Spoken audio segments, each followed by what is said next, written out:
When was the last time you felt alive, Vincent? The question came from Marcus, who lounged across the leather sofa in Vincent Evans' penthouse office, tossing a stress ball into the air. Outside the floor-to-ceiling windows, the Manhattan skyline sparkled like scattered diamonds against the twilight.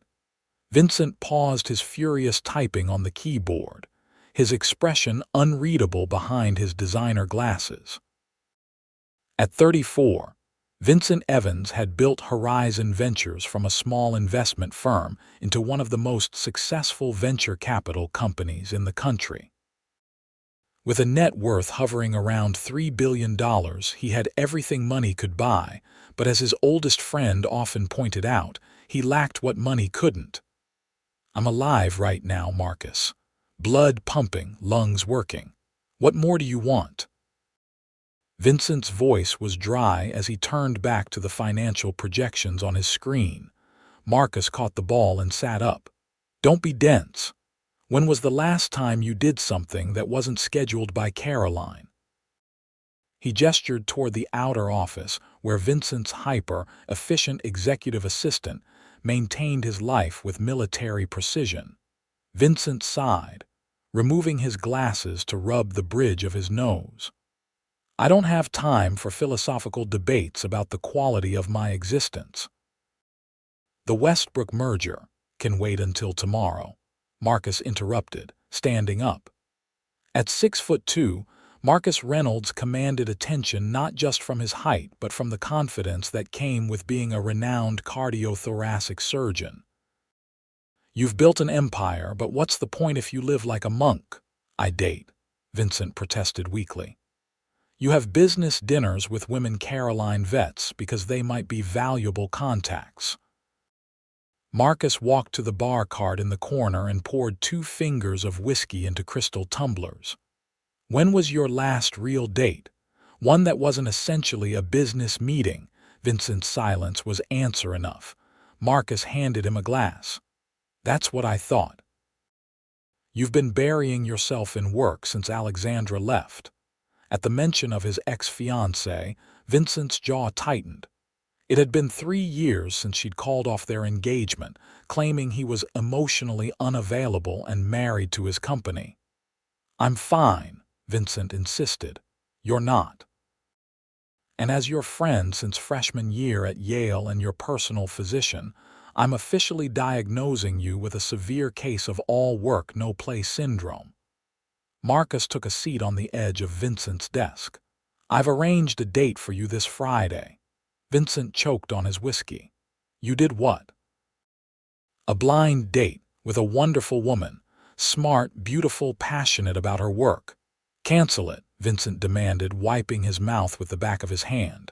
"No can do. I've given her your private number. She'll be texting you the details."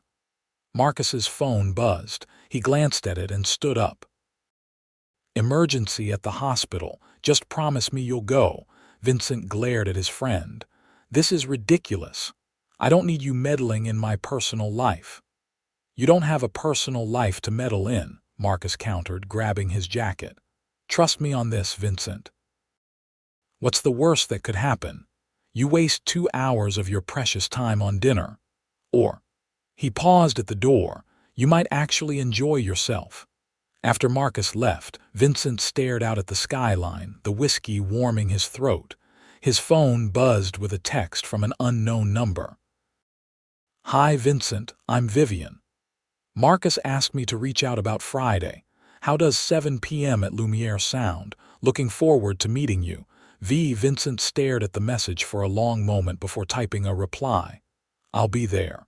Vincent Evans, formal, detached, safe. Setting his phone down, Vincent returned to his work, telling himself the flutter in his stomach was merely annoyance at Marcus's interference, not anticipation. Friday evening arrived with unseasonable warmth for early October. Vincent stood in front of his closet, inexplicably frustrated with his wardrobe full of custom suits. For the first time in years, he found himself caring about what to wear to meet a woman. "This is ridiculous," he muttered, finally selecting a charcoal suit with a crisp white shirt, no tie. Casual but elegant. As his driver navigated through Manhattan traffic toward the restaurant, Vincent checked his emails on his phone. A notification from Caroline reminded him of an 8 a.m. conference call tomorrow with investors in Singapore. He made a mental note to end dinner by 9 p.m. Lumiere was housed in a converted brownstone in the West Village, intimate and exclusive without being pretentious. Vincent arrived precisely at 7 p.m., giving his name to the maitre d'. "Your companion has not arrived yet, Mr. Evans. Would you like to wait at the bar?" Vincent checked his watch. "I'll take the table." Seated at a corner table with a glass of Bordeaux, Vincent reviewed mental notes about what little Marcus had told him about Vivian, a pediatric surgeon at the same hospital where Marcus worked, 32 years old, originally from Chicago. At 7:12 p.m., Vincent was calculating how long etiquette required him to wait before leaving when he felt a presence at the table. "I'm so sorry I'm late," came a breathless voice. "There was an emergency with one of my patients just as I was leaving." Vincent looked up and felt something shift in the atmosphere. The woman standing before him was striking tall and slender with warm brown skin, and a mass of dark curls pulled into a loose updo. Her eyes were a deep, intelligent brown, and she wore a simple emerald-wrapped dress that complemented her figure perfectly. He stood quickly, nearly knocking over his wine glass. "Vivian," she smiled, extending her hand. "Vivian Cooper, and you must be Vincent Evans. Marcus has told me a lot about you." Her handshake was firm, her hand warm in his. "All terrible things, I'm sure." Vincent found himself joking, surprising himself. "On the contrary," Vivian said, taking her seat as the waiter pulled out her chair. "He seems to think you hang the moon. Though he did mention you work too much." "Marcus exaggerates," Vincent said, sitting back down. "Can I order you a drink? A glass of whatever you're having would be perfect." As the waiter left to fetch Vivian's wine, Vincent noticed her studying him with open curiosity.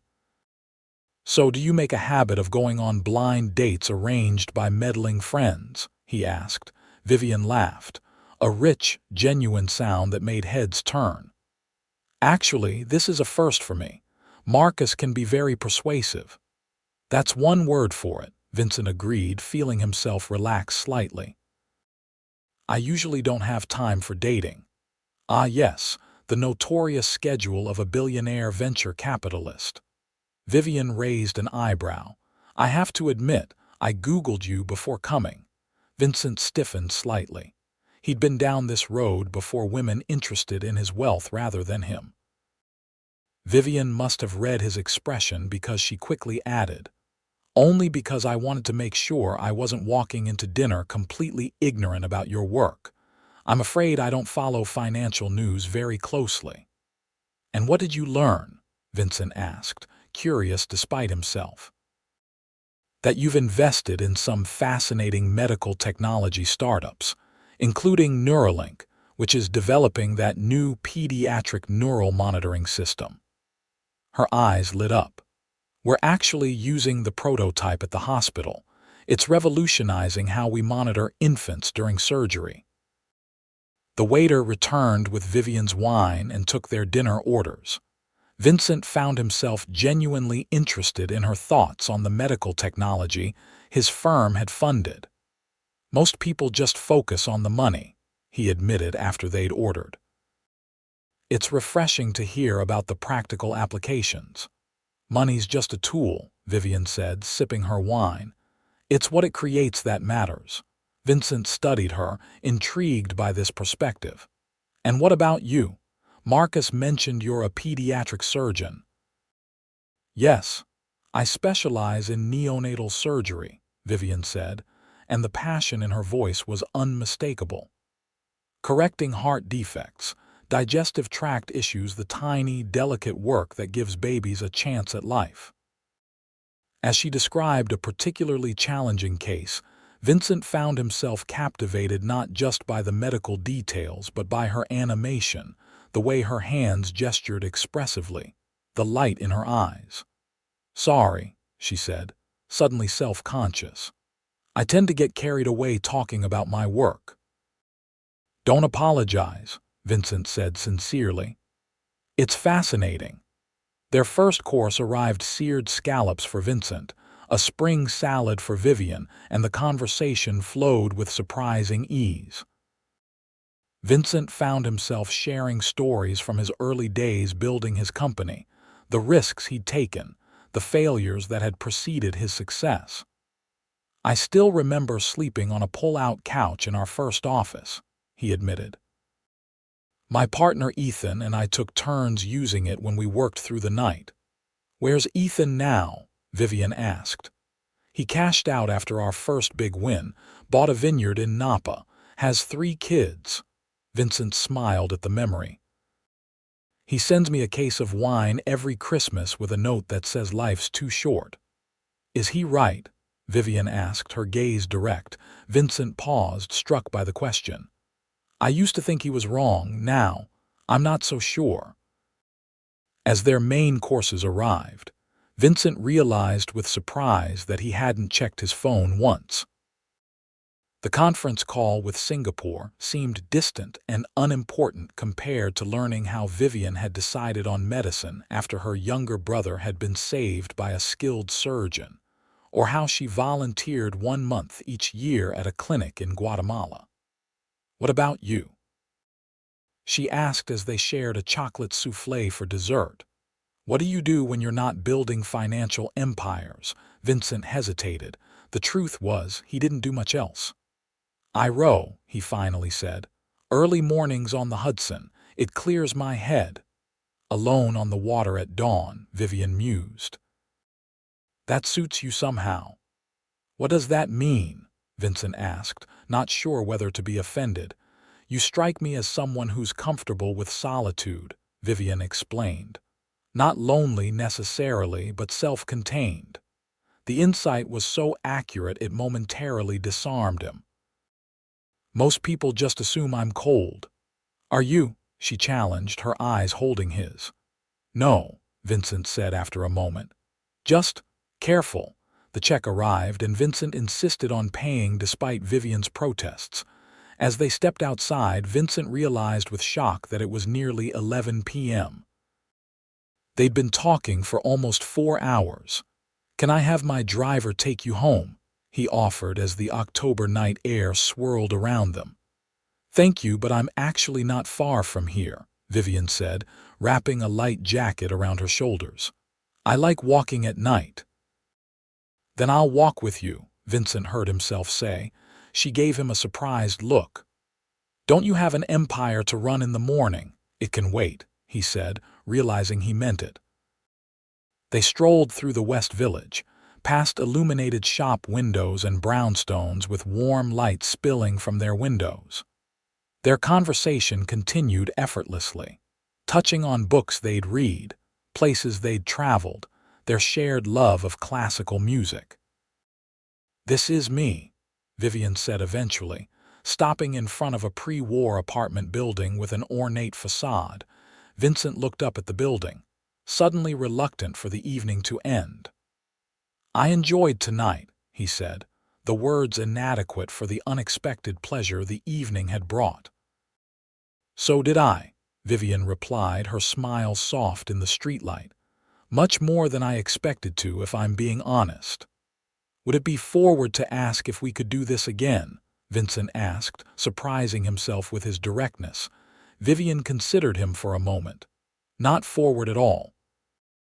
But fair warning, my schedule is almost as demanding as yours. I'm on call this weekend, and next week is packed with surgeries." "I understand busy," Vincent said. "I respect it even." "Then yes," Vivian said, her smile widening. "I'd like to see you again." There was a moment of tension, a question hanging in the air between them. Vincent leaned forward and placed a gentle kiss on her cheek, catching the scent of her perfume, something subtle and warm. "Good night, Vivian Cooper." "Good night, Vincent Evans," she replied, her voice soft. Vincent watched as she entered her building, waiting until she was safely inside before turning to walk back toward the avenue where his driver waited. As he walked, he realized he was smiling, really smiling, for the first time in longer than he could remember. His phone buzzed with an email from Caroline about the Singapore call, and for once, Vincent ignored it, focusing instead on the lingering warmth of the evening and the anticipation of seeing Vivian again. 3 days passed before Vincent heard from Vivian again. He'd resisted the urge to text her immediately after their dinner, not wanting to seem overeager. When his phone finally chimed with her message during a board meeting, he found himself checking it surreptitiously under the table like a teenager. Emergency surgery ran long. Just emerged from a 14-hour procedure. Success. Could use coffee and adult conversation. Free tomorrow morning. Vincent found himself rearranging his schedule, pushing a meeting with potential investors to make time for coffee with a woman he'd met only once. Caroline had given him a knowing look when he'd instructed her to move his appointments, but had said nothing. The next morning, Vincent arrived at a small coffee shop near the hospital where Vivian worked. He spotted her immediately, her curls loose around her shoulders, dressed casually in jeans and a soft blue sweater. She looked tired but content, and she brightened visibly when she saw him. "You look like you could use this," Vincent said, sliding a large coffee across the table to her as he sat down. "My hero," Vivian said, wrapping her hands around the warm mug. "I'm running on about 3 hours of sleep, so forgive me if I start speaking in medical jargon." "Rough night?" Vincent asked, sipping his own coffee. Vivian nodded. "Twin newborns with congenital diaphragmatic hernias. It's a condition where the diaphragm doesn't form properly and abdominal organs move into the chest cavity," Vincent finished. At her surprised look, he explained, "I did some reading after our dinner about pediatric surgery." Something flickered in Vivian's eyes, surprise, followed by what might have been pleasure. "Most men I date don't bother to research my specialty." "I'm not most men," Vincent said simply. "No," Vivian agreed, studying him. "You're certainly not." They talked for nearly an hour, Vivian describing the successful surgery while Vincent shared updates on a medical imaging company his firm was helping to scale. When Vivian checked her watch and regretfully said she needed to get back to the hospital, Vincent found himself reluctant to see her go. "I have tickets to the symphony on Friday," he said as they stood to leave. "Yo-Yo Ma is performing. Would you like to join me?" Vivian's face lit up. "I'd love to, but I'm on call Friday night." Vincent nodded, hiding his disappointment. "Of course, another time perhaps." But Vivian added, "I'm free Saturday evening if the offer stands for something else." "Absolutely," Vincent said quickly. "Dinner." "I know a place with an incredible view of the Brooklyn Bridge." "It's a date," Vivian agreed, and the word date sent an unexpected thrill through Vincent. As they parted ways outside the coffee shop, Vincent impulsively reached for her hand and squeezed it briefly. The touch was brief but electric, and Vivian's smile as she turned to go stayed with him throughout his meetings that day. Saturday evening found them at an elegant rooftop restaurant overlooking the East River, the Brooklyn Bridge illuminated against the night sky. Vincent had arrived early, securing a quiet corner table with the best view. When Vivian arrived, wearing a simple black dress that accentuated her graceful figure, conversations around them briefly paused as heads turned to follow her progress. "This view is spectacular," Vivian said as they were seated, her eyes taking in the panorama of the city lights reflected on the water. "One of the best in the city," Vincent agreed, though he found himself more captivated by the woman across from him than the familiar skyline. Throughout dinner, their conversation deepened, moving beyond work to more personal territory. Vincent found himself sharing stories about his childhood in Connecticut, his parents' high expectations, and the pressure he'd always felt to succeed. "Is that why you work so hard?" Vivian asked, her perception cutting through his usual defenses. To prove something to them, Vincent considered her question seriously. "Maybe at first. Now I think it's more about proving something to myself." "And what's that?" "That I deserve what I've built," Vincent admitted, surprising himself with his honesty. "That it wasn't just luck or privilege." Vivian nodded, understanding in her eyes. "I know what you mean. As a black woman in medicine, I've always felt I needed to work twice as hard to be taken seriously." "And do you?" Vincent asked. "Work twice as hard?" "Absolutely," Vivian said without hesitation. "But these days it's for my patients, not to prove anything to anyone else."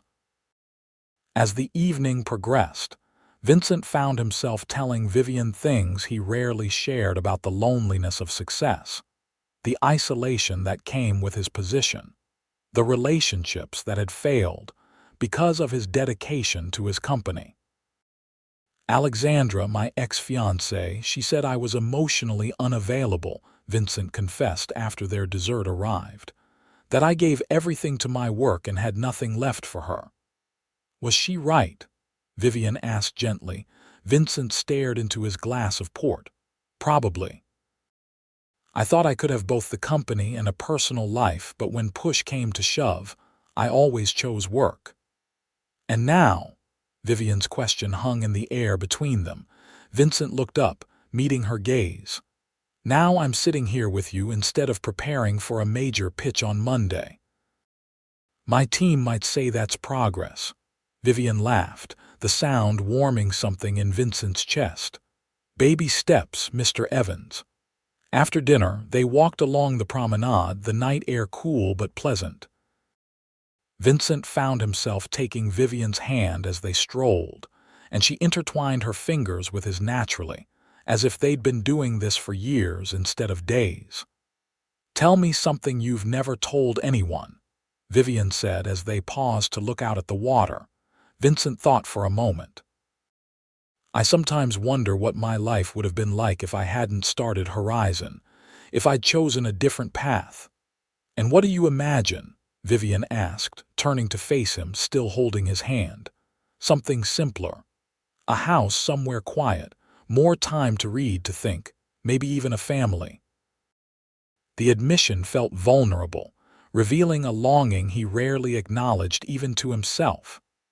"That doesn't sound like the ruthless billionaire the business press describes," Vivian observed with a small smile. "Maybe they don't know me as well as they think they do," Vincent replied, his eyes on hers. The moment stretched between them, charged with possibility. Vincent found himself leaning forward, drawn to her like a compass to north. Vivian met him halfway, her lips soft against his. The kiss gentle at first, then deepening as Vincent's arm slipped around her waist, pulling her closer. When they finally broke apart, Vincent felt slightly dazed, his heart racing in a way that had nothing to do with business deals or market fluctuations. "That was..." He began, searching for words. "Unexpected," Vivian suggested, her eyes bright. "Inevitable," Vincent corrected, and kissed her again under the stars, the city lights, and the silent witness of the Brooklyn Bridge. Over the following weeks, Vincent and Vivian carved out time for each other despite their demanding schedules. They met for early breakfasts before Vivian's surgeries, late dinners after Vincent's meetings, and occasional stolen afternoons when their schedules miraculously aligned. Vincent found himself changing in subtle ways. He delegated more tasks to his senior team, something he'd always resisted before. He left the office at reasonable hours when he had plans with Vivian. He even silenced his phone during their dates, a radical departure for someone who had been perpetually available for business calls for over a decade. His staff noticed the change. Caroline openly approved, commenting that he seemed less like a robot and more like a human these days. Marcus was insufferably smug, taking full credit for Vincent's improved mood and newfound work-life balance. "I told you she was perfect for you," Marcus said over lunch one day, a month into Vincent and Vivian's relationship. "You got lucky," Vincent retorted, though without heat. "Lucky, please. I'm a brilliant matchmaker. I saw the potential from day one." Vincent rolled his eyes but couldn't suppress his smile. "Fine, thank you for introducing us. Happy now." Ecstatic, Marcus grinned. "So things are going well," Vincent nodded, uncharacteristically forthcoming.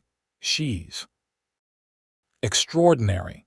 Brilliant, passionate, genuinely caring, and she understands the demands of my work because she's just as dedicated to hers." "Sounds serious," Marcus observed.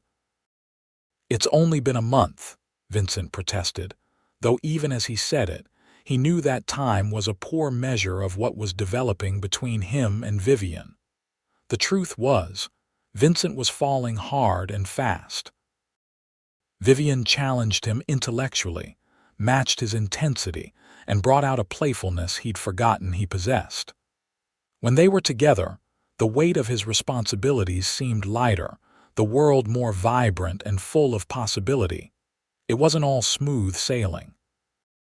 Their first argument came 6 weeks into their relationship, when Vincent had to cancel plans for a weekend in the Hamptons because of a crisis with a portfolio company.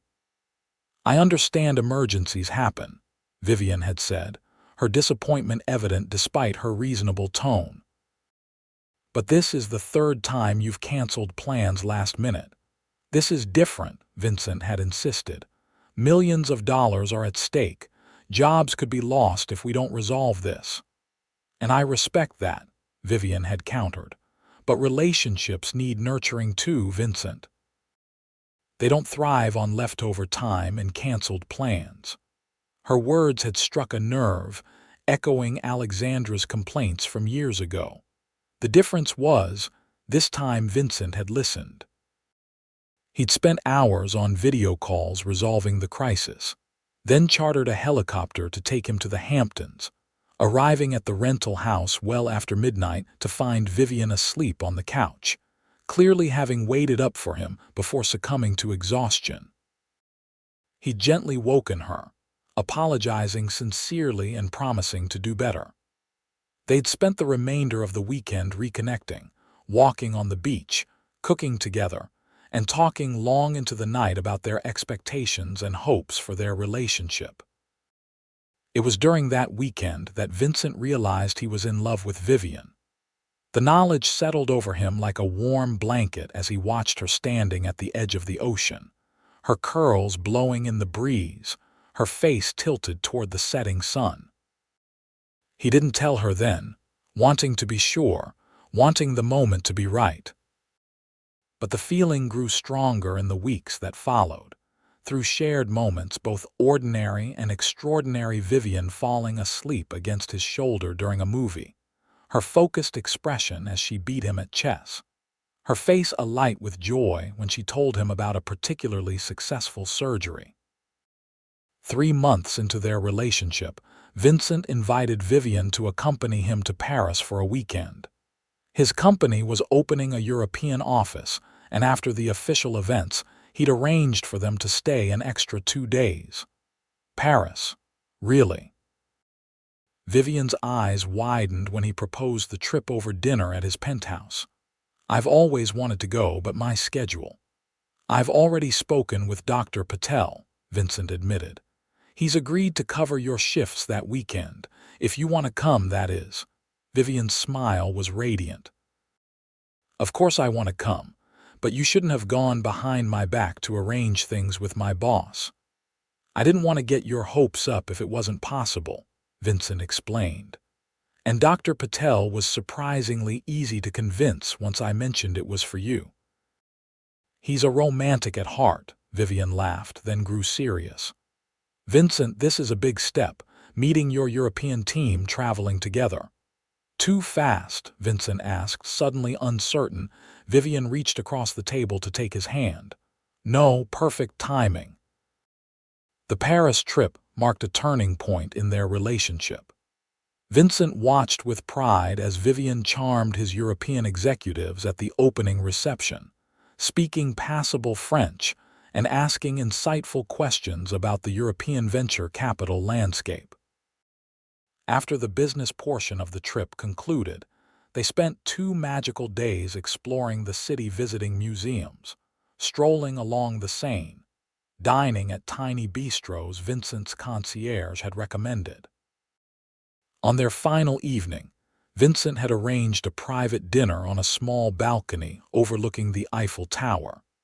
As they sipped champagne and watched the tower's lights begin to sparkle against the twilight sky, Vincent realized the moment he'd been waiting for had arrived. "Vivian," he began, taking her hand across the small table. "These past few months have been the happiest of my life." Vivian's eyes softened. "Mine too.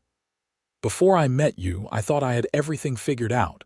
Success was about building something lasting, something that would outlive me." Vincent took a breath, his heart racing. "But you've shown me that there's more to life than legacy. There's joy in the present. There's love." Vivian's fingers tightened around his. "Vincent." "I love you, Vivian Cooper," he said, the words finally spoken aloud. "I know it hasn't been long, but I've never been more certain of anything." Tears glistened in Vivian's eyes. "I love you too. I think I have almost from the beginning." Vincent stood, pulling Vivian to her feet and into his arms. As they kissed against the backdrop of Paris at night, Vincent felt a sense of rightness, of coming home, that he'd never experienced before. Later that night, as they lay tangled in the sheets of their hotel suite, Vivian traced patterns on Vincent's chest with her fingertips. "Thank you for this weekend," she murmured. "It's been perfect." "Thank you for coming with me," Vincent replied, stroking her hair, "for fitting into my complicated life so seamlessly." Vivian propped herself up on one elbow to look at him. "You know, when Marcus first suggested this blind date, I almost said no. I'd just come off a relationship with another workaholic who expected me to make all the compromises." "What changed your mind?" Vincent asked, curious. "Marcus told me you were different, that beneath that buttoned-up exterior was someone worth knowing." She smiled. "He also mentioned you were, and I quote, stupid rich but not stupid about it." Vincent laughed. "Sounds like Marcus." "He was right, though," Vivian said, her expression growing serious. "You use your wealth and influence thoughtfully. You care about the impact of your investments. That matters to me." Vincent pulled her close. "You matter to me, more than I ever thought possible." As they drifted to sleep in each other's arms, Vincent realized with perfect clarity that his life had irrevocably changed since that blind date 3 months ago, and he wouldn't have it any other way. Returning to New York after the Paris trip, Vincent and Vivian settled into a rhythm that balanced their demanding careers with their growing relationship. Vincent found himself spending more nights at Vivian's cozy West Village apartment than at his sleek Tribeca penthouse, preferring the warmth and character of her space to his minimalist design. "You know, for a billionaire, you have terrible taste in furniture," Vivian teased one evening as they lounged on her comfortable, if slightly worn, sofa. "Your place looks like a hotel lobby." "I hired a designer," Vincent admitted. "I told her I wanted something executive and sophisticated." "And soulless," Vivian added, nudging him with her foot. "You should let me help you redecorate. Or," Vincent said carefully, "we could consider finding a place together, something that reflects both of us." Vivian sat up, her expression serious. "Are you asking me to move in with you?" "I'm suggesting we might think about creating a home together," Vincent clarified. "Not immediately, but perhaps something to consider for the future." Vivian's smile was slow and sweet. "I like the sound of that, a future together." The idea took root, and over the following weeks, they began casually browsing real estate listings, debating neighborhoods and architectural styles. Vincent favored modern buildings with doormen and security systems. Vivian was drawn to historic brownstones with character and charm. Security is important, Vincent argued during one such discussion over breakfast, especially given my public profile. I understand that, Vivian countered, but I don't want to live in a fortress. I want a home that feels warm, inviting. We could have both, Vincent suggested. There's a pre-war building on Fifth Avenue overlooking the park, historic character but with modern security. Vivian laughed. Let me guess, multi-million-dollar apartments. It's an investment, Vincent said with a grin. You're incorrigible, Vivian said, leaning over to kiss him. But let's look at it. As they toured properties together, Vincent was struck by how natural it felt to envision a shared future with Vivian. He'd never gotten this far with Alexandra. They'd maintained separate residences throughout their engagement, a sign he now recognized of his reluctance to fully merge his life with hers. With Vivian, everything was different. He wanted her presence in every aspect of his world.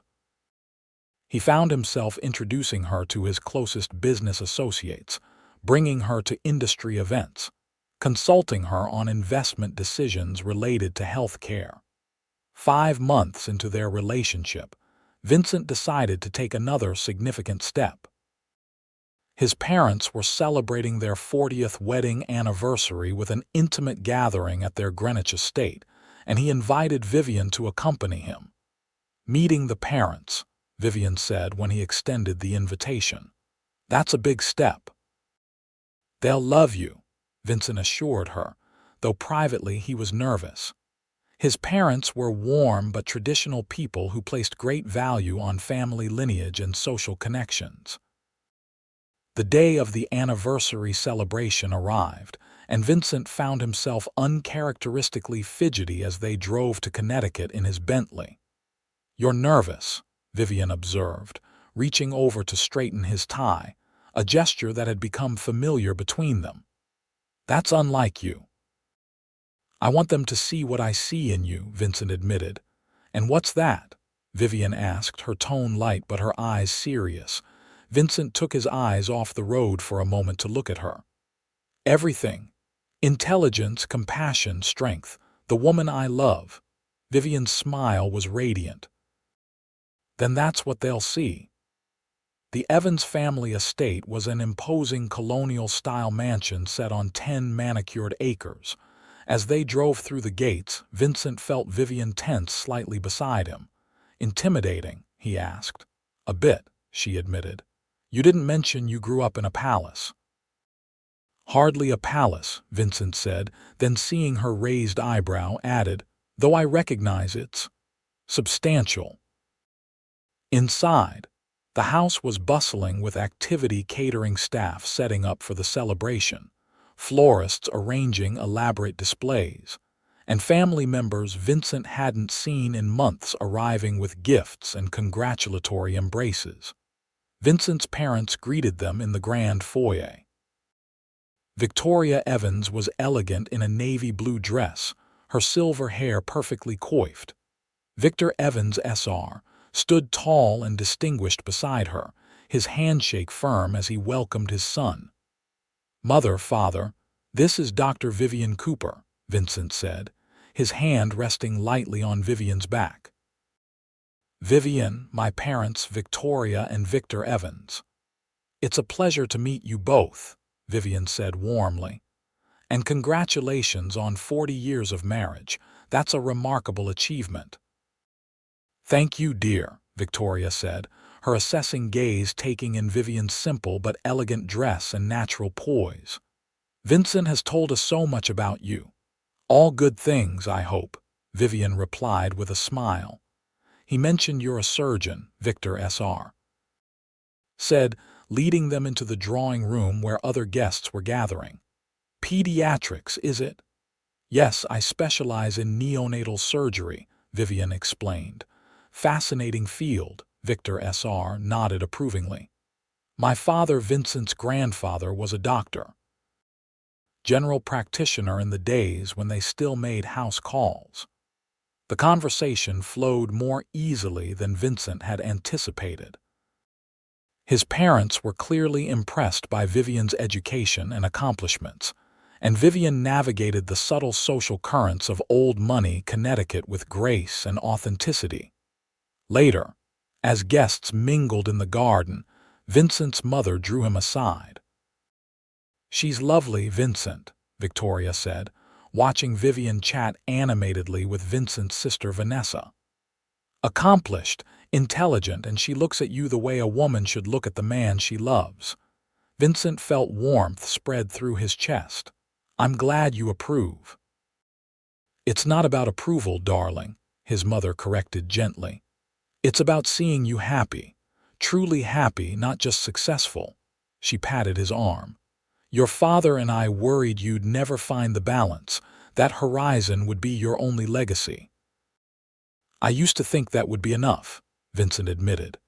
And now, Vincent's gaze found Vivian across the garden, her laugh carrying on the summer breeze. "Now I want more." The anniversary celebration extended into the evening with a formal dinner followed by dancing on the terrace. Vincent held Vivian close as they swayed to the music, the fairy lights strung overhead creating a magical atmosphere. "Your family is wonderful," Vivian murmured against his shoulder. "I see where you get your drive, and your kindness." "They adore you," Vincent replied, "especially my mother. She practically asked when we're getting married."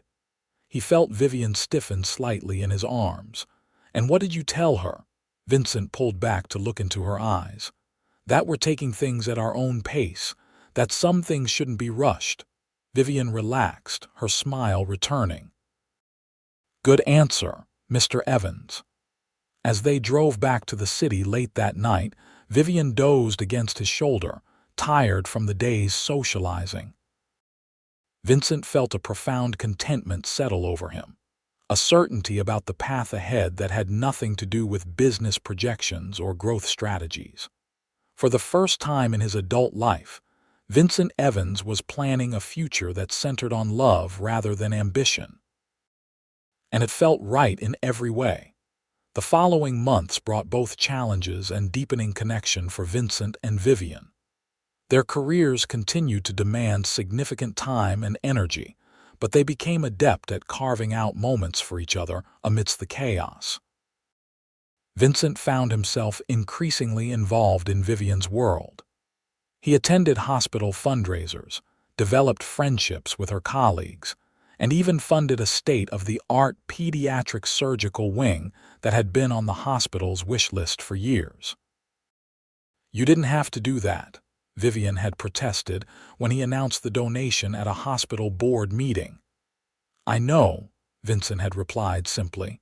"I wanted to. This isn't about us, it's about the children who need the best care possible." Vivian had studied him for a long moment before nodding, recognizing the sincerity behind his gesture.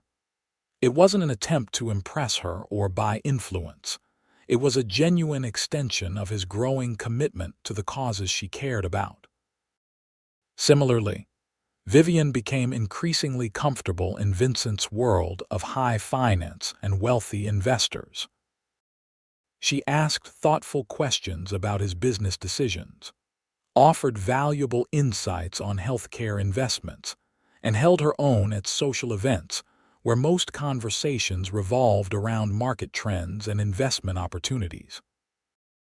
8 months into their relationship, they found the perfect home, a penthouse in a pre-war building on Central Park West that combined the security Vincent prioritized with the warmth and character Vivian desired. With soaring ceilings, original architectural details, and panoramic views of the park, it satisfied both their requirements.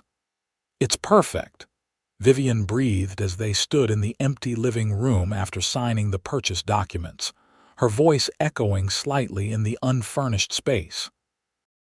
"I can already imagine our life here." Vincent wrapped his arms around her from behind, resting his chin on her shoulder as they looked out at the park. So can I. The process of combining their lives under one roof brought inevitable adjustments. Vincent learned to compromise on design decisions, incorporating Vivian's warmer aesthetic into the sophisticated look he preferred.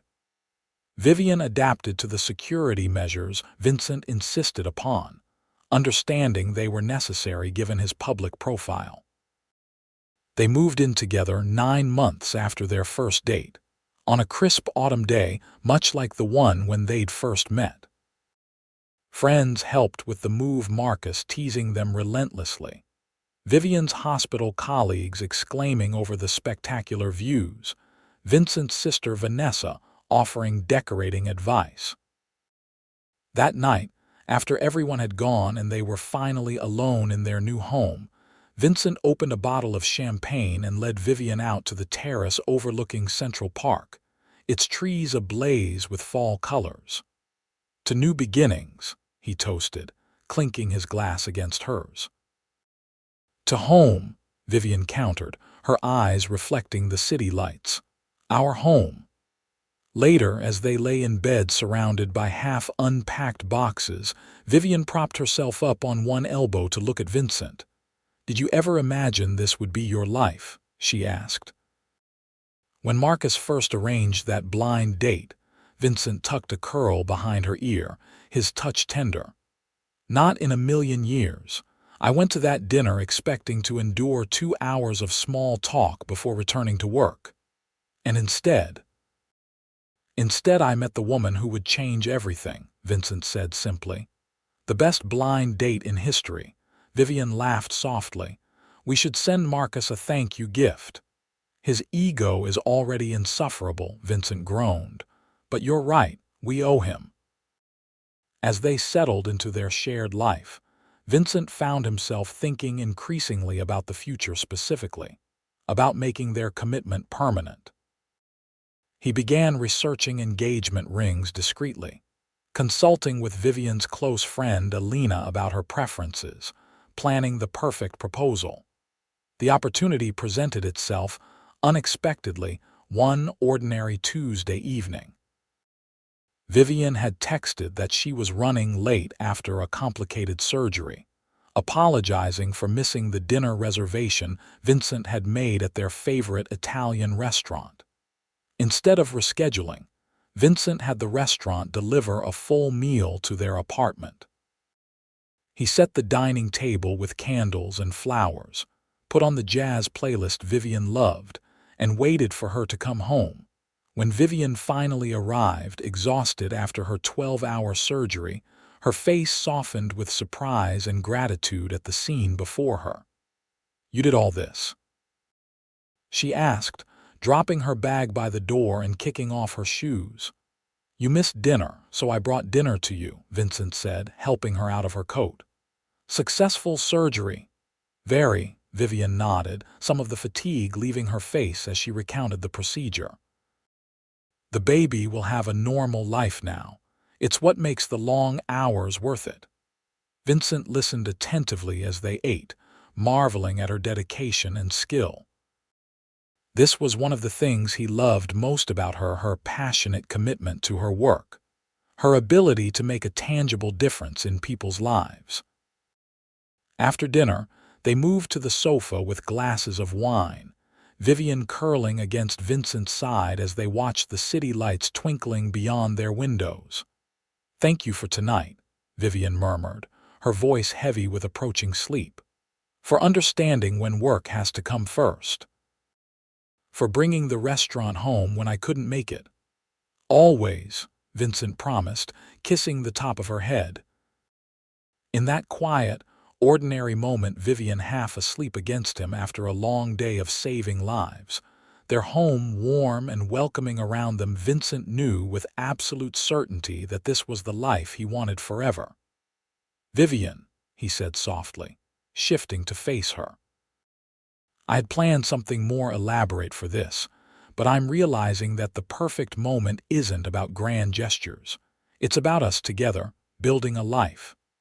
Vivian's eyes opened fully, suddenly alert as Vincent slipped from the sofa to kneel before her. "Vincent." Her voice was barely a whisper. From his pocket, Vincent produced a small velvet box. Opening it revealed a stunning emerald-cut diamond set in platinum, flanked by smaller stones that caught the light. "Vivian Cooper, you came into my life when I least expected it but most needed it. You've shown me what really matters, what makes a life worth living." His voice was steady despite the racing of his heart. "I love you more than I thought possible. Would you do me the extraordinary honor of becoming my wife?" Tears filled Vivian's eyes as she looked from the ring to Vincent's face. "Yes," she said, her voice breaking with emotion. "Yes, Vincent Evans, I will marry you." Vincent slipped the ring onto her finger, then gathered her into his arms, his own eyes damp with unexpected tears. They stayed like that for a long time, holding each other close, whispering promises and dreams for their future together. Later that night, after they'd called their families and closest friends with the news, Vincent lay awake, watching Vivian sleep peacefully beside him. The moonlight caught the diamond on her finger, sending prisms of light across their bedroom.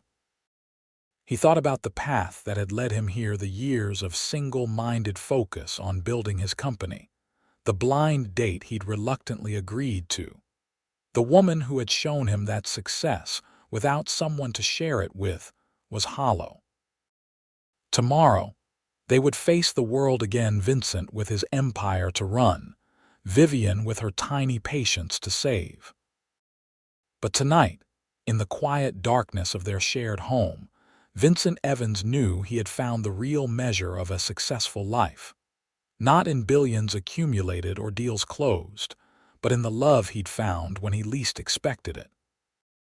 The engagement announcement made the business pages. Billionaire venture capitalist Vincent Evans to wed renowned pediatric surgeon Dr. Vivian Cooper. But Vincent and Vivian chose to keep the wedding preparations private and intimate. Despite pressure from Vincent's social circle for a lavish affair befitting his status, they opted for a ceremony that reflected their values and relationship. "I've been to too many society weddings that felt more like networking events than celebrations of love," Vincent explained to his mother when she questioned their decision to limit the guest list to 100 close friends and family members. Victoria Evans had studied her son thoughtfully before nodding. "You've changed, Vincent, in all the best ways. Planning a wedding while maintaining their demanding careers proved challenging." Vincent delegated more responsibility to his senior team, promoting his longtime colleague Nathan to Chief Operating Officer to free up more of his own time. Vivian arranged her surgery schedule carefully, blocking out specific days for wedding-related appointments. They chose a spring wedding date, a year after they'd moved in together. The ceremony would take place at a historic estate in the Hudson Valley, with views of the river where Vincent still rode on early mornings when he needed time to think. "It's fitting," Vivian said when they first visited the venue. "The river has been part of our story from the beginning." In the months leading up to the wedding, Vincent found himself embracing aspects of life he'd previously neglected. He discovered a genuine interest in the details. Vivian cared about the significance of certain flowers in the arrangements, the meaning behind the music they selected, the personal touches they incorporated into their vows.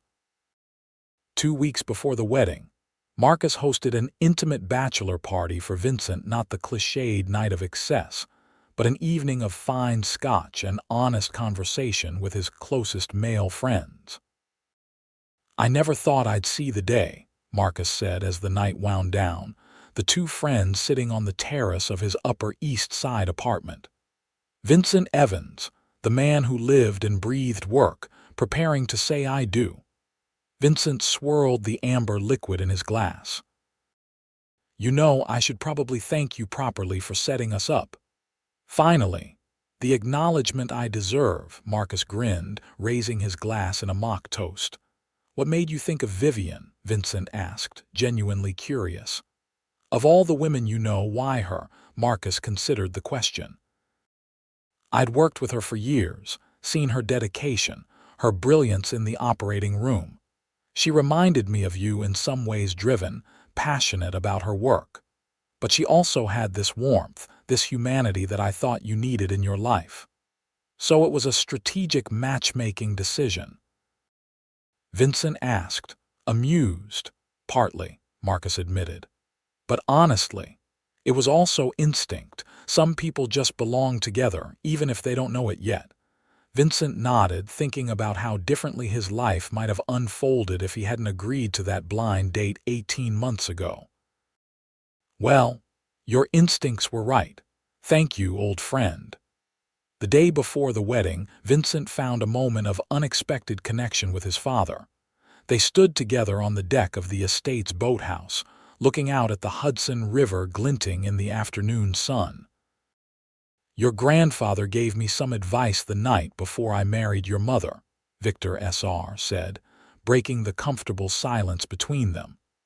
He told me that a successful marriage isn't about finding the right person. It's about being the right person. Vincent turned to look at his father, surprised by this rare moment of personal wisdom. For years, I thought success was measured by the company I built, Vincent said. Meeting Vivian showed me there are other measures that matter more. Victor Sr. nodded, placing a hand on his son's shoulder. I'm proud of you, Vincent, not just for what you've built, but for who you've become. The wedding day dawned clear and perfect, with spring sunshine warming the estate grounds and cherry blossoms in full bloom along the pathways. Vincent stood before a mirror in the groom's suite, adjusting his tie when a knock came at the door. It was Marcus, impeccable in his best man's attire. Ready for this?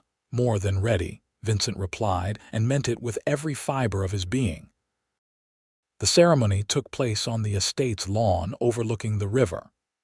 Guests seated in white chairs turned to watch as Vivian appeared at the end of the flower-strewn aisle, radiant in a sleek gown of ivory silk that highlighted her natural grace and beauty. Vincent felt his breath catch at the sight of her. As their eyes met across the distance, everything else faded away: the guests, the setting, the careful preparations.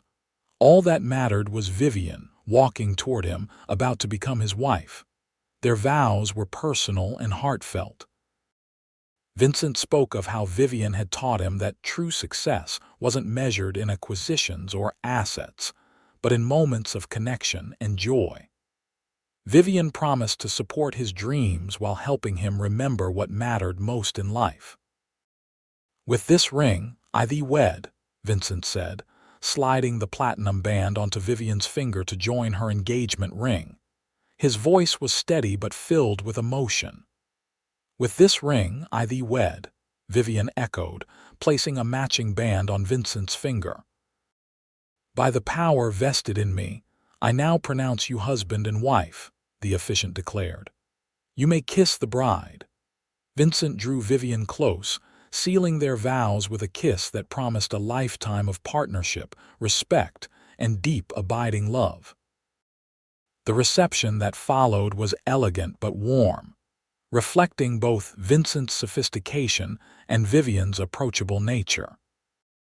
They danced their first dance to the same jazz standard that had been playing the night Vincent proposed, his arms secure around her waist, her head resting against his shoulder as if she'd always belonged there.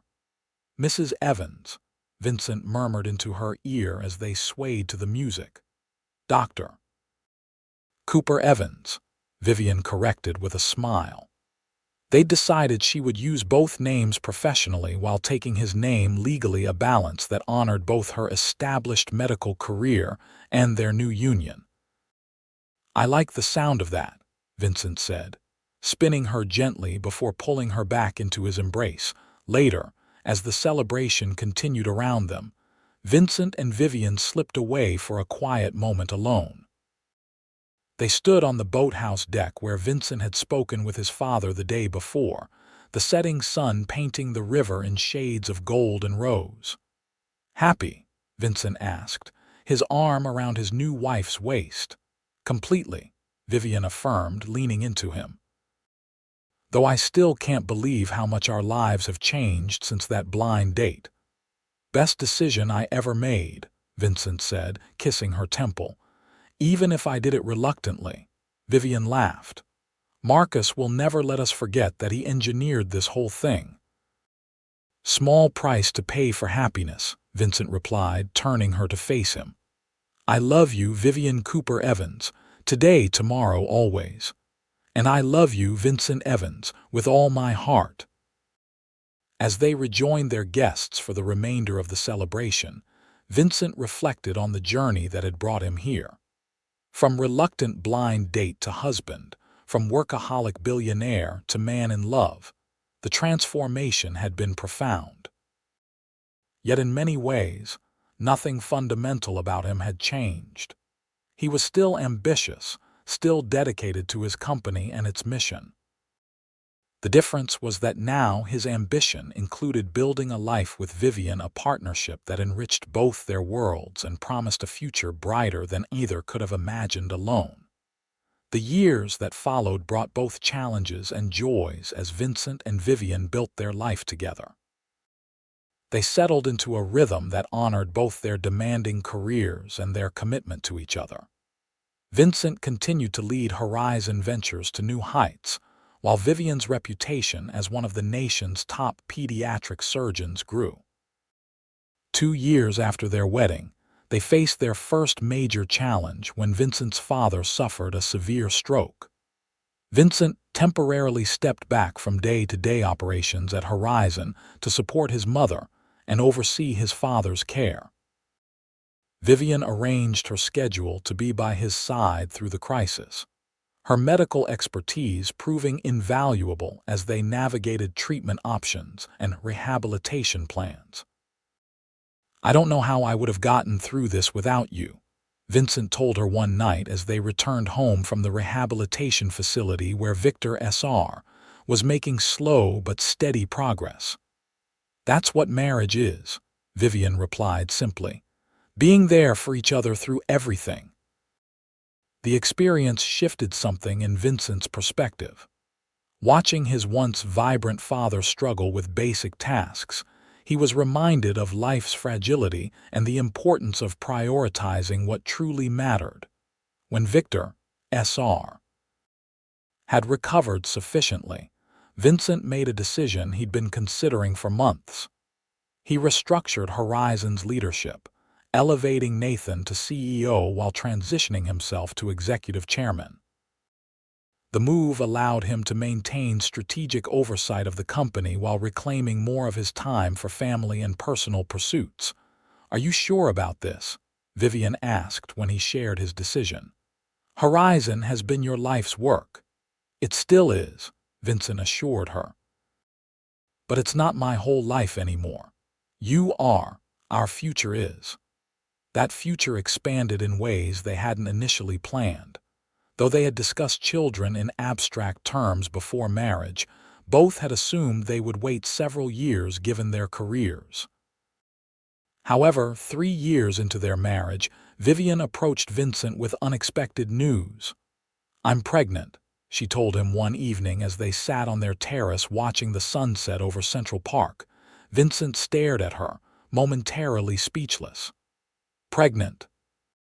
"But I thought the timing—" "I know," Vivian said, her expression a mix of surprise and joy. "It wasn't planned. My birth control failed, but when I saw the test results—" She took his hand, placing it over her still flat stomach. "I realized how much I want this. With you." "But if you're not ready—" "No," Vincent interrupted, a smile spreading across his face as the initial shock gave way to excitement. "I'm ready. I didn't know how ready until this moment." The pregnancy brought new dimensions to their relationship. Vincent, accustomed to controlling every aspect of his business life, found himself in awe of Vivian's changing body and the miracle growing inside her. He attended every doctor's appointment, read countless books on parenting, and surprised Vivian by converting one of their spare bedrooms into a nursery himself, refusing to delegate the task to decorators or contractors. "I never pegged you for the DIY type," Vivian laughed as she watched him painstakingly assemble a crib, his suit jacket discarded, shirt sleeves rolled up, a look of intense concentration on his face. "There's a lot you still don't know about me, Dr. Cooper Evans," Vincent replied with a wink. "Besides, our child deserves a room built with love, not just money." 6 months into the pregnancy, they learned they were having a girl. That night, lying in bed with his hand on Vivian's rounded belly, feeling their daughter kick against his palm, Vincent experienced a depth of emotion he hadn't known was possible. "I never thought I could love someone I haven't even met yet," he confessed, his voice thick. "But I already love her so much." Vivian covered his hand with hers. "She's going to have you wrapped around her little finger." "Just like her mother," Vincent agreed, leaning over to kiss Vivian softly.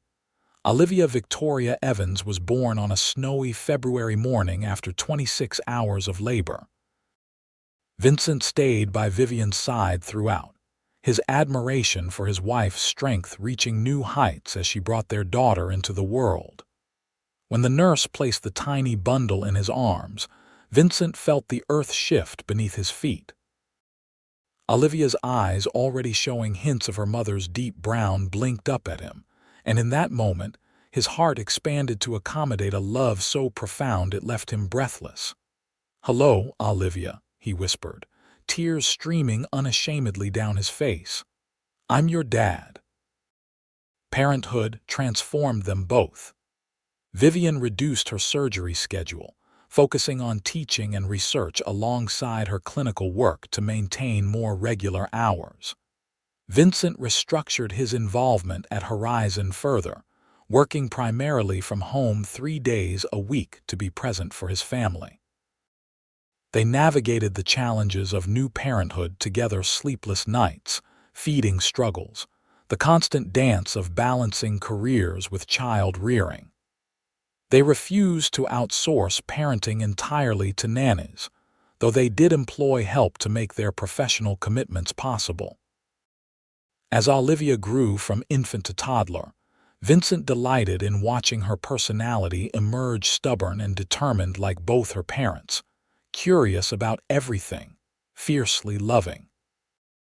He found unexpected joy in ordinary moments, reading bedtime stories, building block towers that Olivia immediately knocked down with gleeful shrieks, weekend mornings when she climbed into their bed for family cuddles.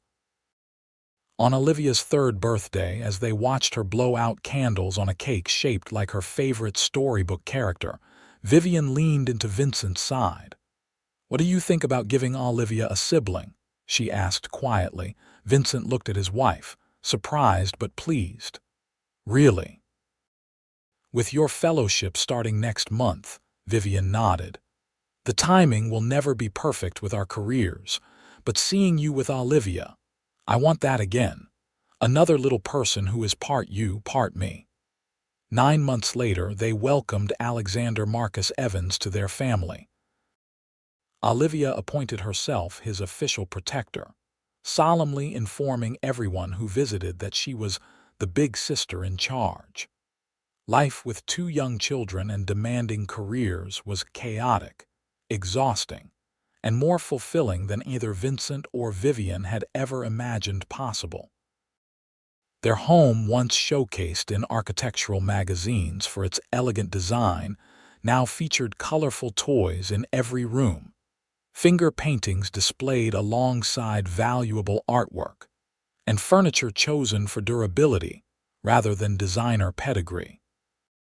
7 years into their marriage, on a rare weekend away, just the 2 of them, the children happily spoiled by grandparents, Vincent and Vivian walked along a beach at sunset, hand in hand. "You ever wonder what would have happened if you'd said no to that blind date?" Vivian asked, the ocean breeze playing with her curls now streaked with a few strands of silver. Vincent considered the question. Sometimes. I imagine I'd still be working 18-hour days, living in that soulless penthouse, thinking I had everything I needed. And now?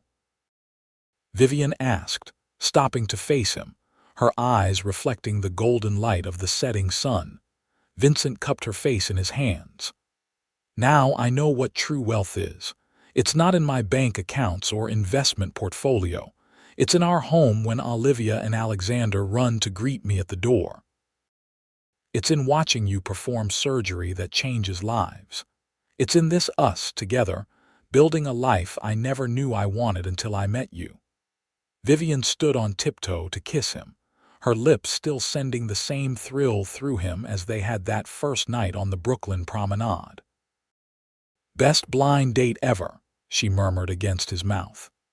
Best everything ever, Vincent corrected, pulling her close as the sun dipped below the horizon, painting the sky in colors as vibrant and beautiful as the life they'd created together. Years later, when asked about the secret to his success, Vincent Evans, billionaire, philanthropist, father of 3, husband to Dr. Vivian Cooper Evans, would smile and share the story of how his best friend had arranged a blind date that changed the course of his life. How he'd almost canceled. How he'd gone reluctantly, expecting nothing, and how he'd found everything he hadn't known he was seeking. Sometimes, he would say, the best investments aren't the ones you plan for. They're the ones that find you when you least expect them but most need them. Then he would glance at Vivian, still his partner in all things after decades together, and add, and they yield returns beyond anything you could calculate.